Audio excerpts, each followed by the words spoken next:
Hello. Yesterday I came home from the last of my many trips for this spring break. I've been to a lot of places in Japan now, and it was a trip that I called 日本南北と韓国の大冒険.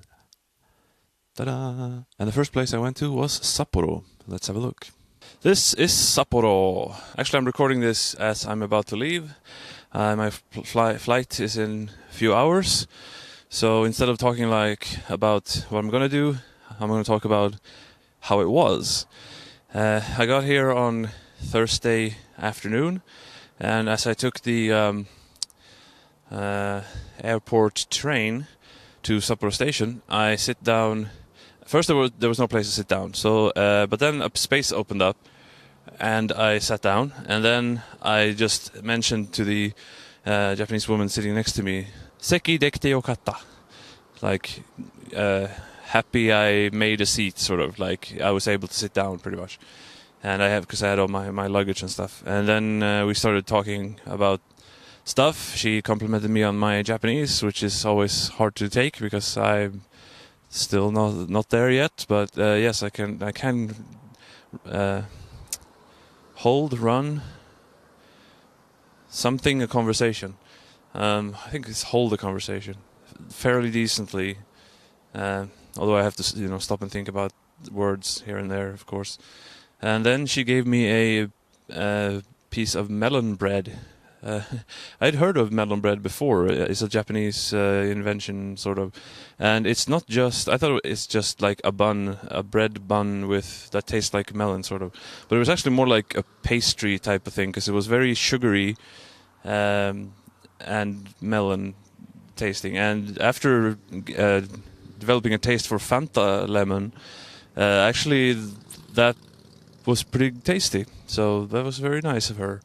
The day after I arrived, I went to Sweden Hills, which is a 30-minute train ride, I think northwest of here, where they have a living area.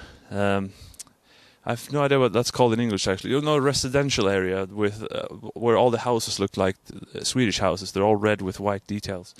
And they're all made by a company called Sweden House. And I actually saw an ad for them back in Kyoto a long time ago now. And they also had a model house where I went in, and there was basically like an IKEA showroom but made into a whole house to entice potential buyers. And it's pretty upscale too. I would say it's definitely high upper middle class or low upper class or something in Sweden. It's a good house. I've not lived in that good of a house myself in Sweden, and I haven't ever lived in one that was red with white details. At best, I managed to live in one with red with black details. They also had a Swedish culture exchange center there, where a Swedish guy worked, and he actually recognized me from YouTube, which is pretty awesome. I'm YouTube famous. If there's anything below Z-list, then that's me. But yeah, that was pretty cool. And one of the Japanese guys who worked there actually knew Swedish. He had lived in Sweden for 3 years. That was also impressive. So they do like glass blowing and culture stuff and fika, of course. Which also there was a cafe-ish place by the train station that was closest. That was also called fika. And that was also interesting. The day after that, I just went around Sapporo taking video and pictures of the Susukino area, which the Yakuza 5 area of Tsukimino is based on.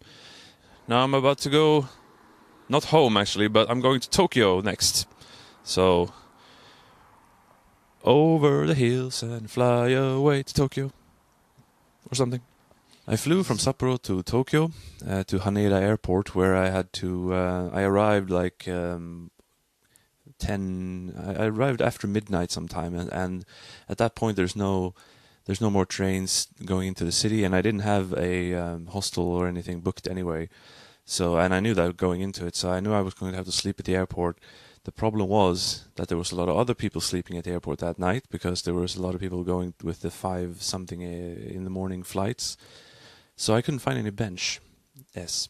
so I had to sleep on the floor for like 3 hours, which was really, the floor is made of stone and it's pretty stiff, as you might imagine.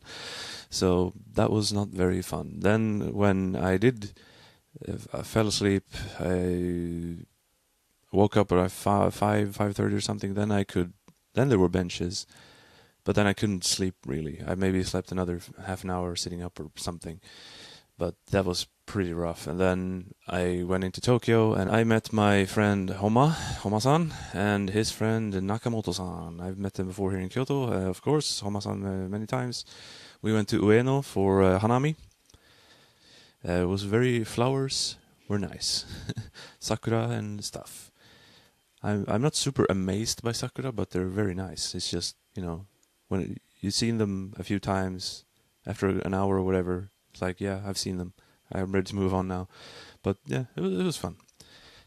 The next day I went out to look at game companies, which I wanted to do the day before. So I went to Bandai, I went to Squaresoft, I went to HAL, and Konami. Oh, and Sony Computer Entertainment. Of course, when I was thinking of Sony, it's like, well, there's a lot of Sony, right? There's like Sony Music, Sony Entertainment or whatever, just the Sony that makes cameras and TVs. The one I'm interested in, of course, is Sony Computer Entertainment, because they made the PlayStation. And on their building was the old Sony Computer Entertainment logo. It's actually not old because they still use it, but it's old to me because I haven't seen it really since the PlayStation 1 days. Because when you boot up, when you start a PlayStation 2 in a PlayStation game in the PlayStation 2 or 3, or online if you download it, whatever, you only get the PlayStation logo, but you don't get the white one with the orangey, that one. You don't get that unless you have original PlayStation. So cool to see that again. And then the next day I went to Nagoya. So I was in Nagoya for 1 full day and 2 half days. I don't know if I would call it 3 days or whatever, but I saved money on hotels by staying with my friend Kenichi, and he's nice as usual. And I went out in Nagoya, went to Nagoya Castle, where they had ninjas and samurai. Oh yeah, and I went to the harbor, where I just pretty much sat, listened to music, looked at the water for like 2 or 3 hours.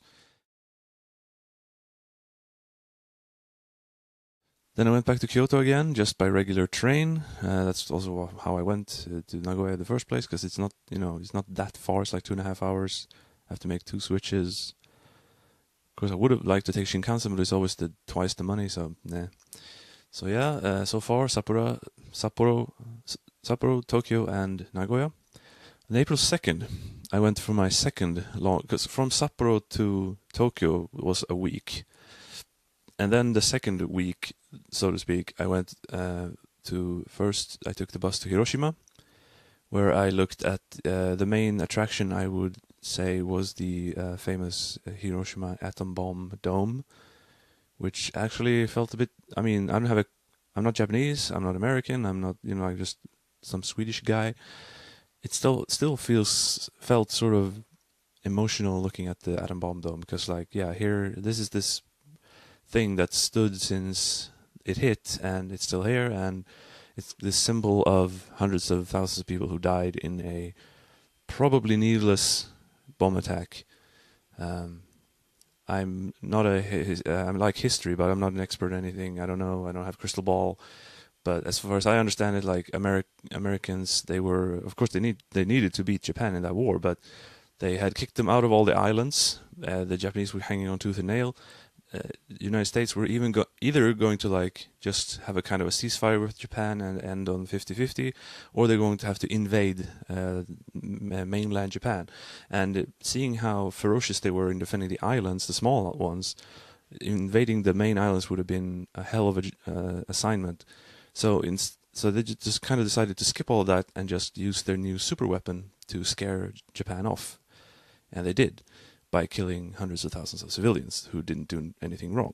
Instead of having tens of thousands of soldiers, willing participants, die, they would kill a bunch of civilians. And was that right or was that wrong to do or whatever? I don't know. There's a debate that could be had there, but it kind of set the precedence for Americans, the American government anyway, the military, not caring too much about civilian lives. So I felt that kind of thing there, looking at the atom bomb dome. In Hiroshima proper, I didn't do much more except look for games, but I did go outside Hiroshima to two places, Onomichi and Miyajima. Onomichi, I of course went there because that's the setting for Yakuza 6, and it was nicer than I expected actually. It was very warm, and it was this coastal town, very nice. That you could go take this ropeway up to the top, which had a great view. And it was funny because on the way when I was walking around, I saw this cat, and then going back to the station later, I saw these tourist advertisement picture stuff, and there was this cat. It looked like the same cat. That was weird. Then Miyajima. Actually, I took the train. I took the train there. You could also take the tram, but that would have taken an extra hour or something. And then I took the boat, and that was pretty cheap boat. So Miyajima is the place where you have this big gate, a Shinto gate that stands in the water. The thing is that it was ebb and not flow when I was there. So the bad part of that is that it doesn't look as nice. I think it looks nicer when it's in the water. On the other hand, because there's ebb, you can walk out to it. So that was nice too. And I decided to go there in the evening so I could watch the sunset, and that was something.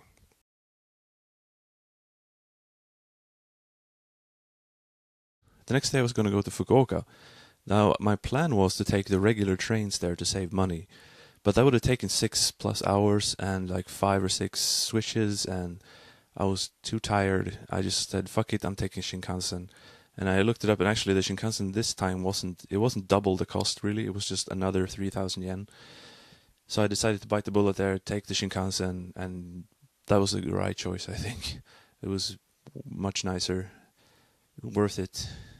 In Fukuoka, I didn't do that much except for look for games, and I went to Nakasu, which was also where my hostel is, because of course all my cheap hostels end up in the red light district. The same thing in Sapporo, same thing would happen in Busan later. Ironically though, Busan is near the main train station. It's still a red light district there, but whatever. That's for later. Fukuoka, I went around Nakasu, which is one of the settings for Yakuza 5.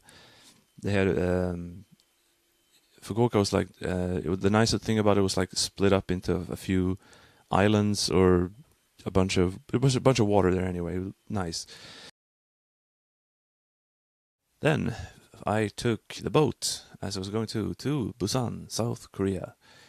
My impression of Korea was not great. I enjoyed the time, but it wasn't as good as I expected, sort of. I don't know what I probably was expecting Seoul, and that's why I was like, what is this? But first of all, yeah, the red light district was way seedier than the ones in Japan.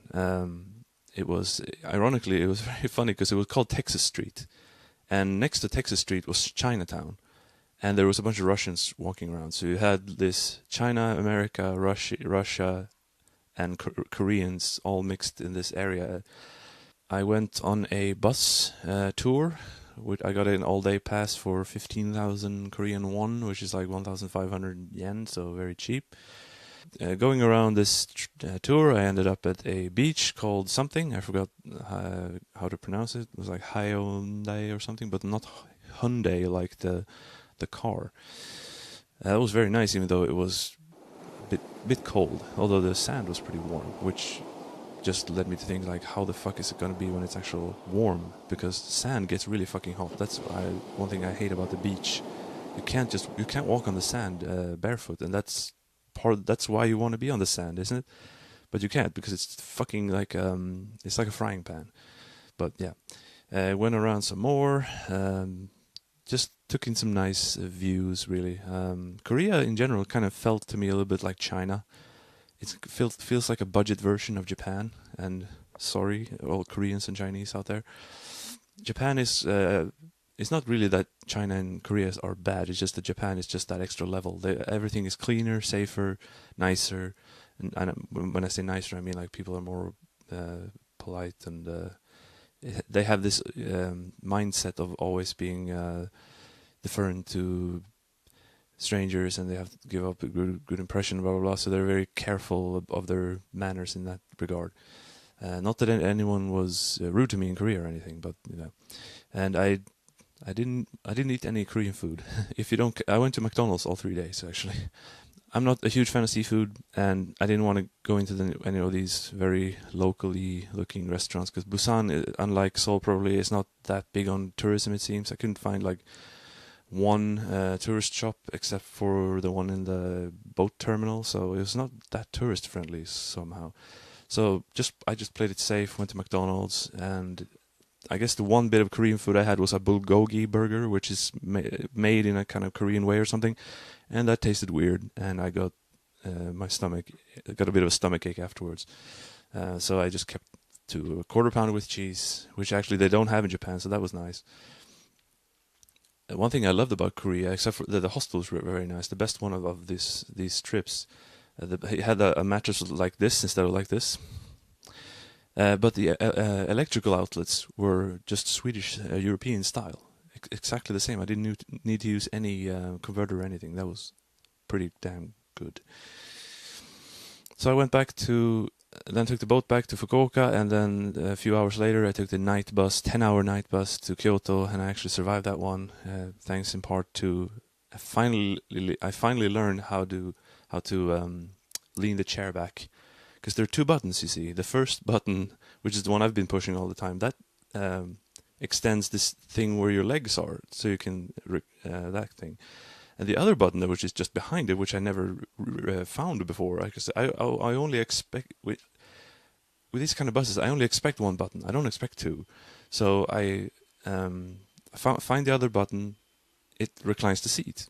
And the guy next to me was a Japanese guy, and he had really short legs, or he was really short or whatever. But I could recline as far back as I wanted, and it still didn't crush his knees. But anyway, survived that bus ride, 5 hours or something. Back in Japan. Amazing trip, but now I've been to first of all, I've been to all the Yakuza location cities. Pretty awesome. I've been to a lot of places in Japan now, all the places that I've wanted to go in beforehand in Japan.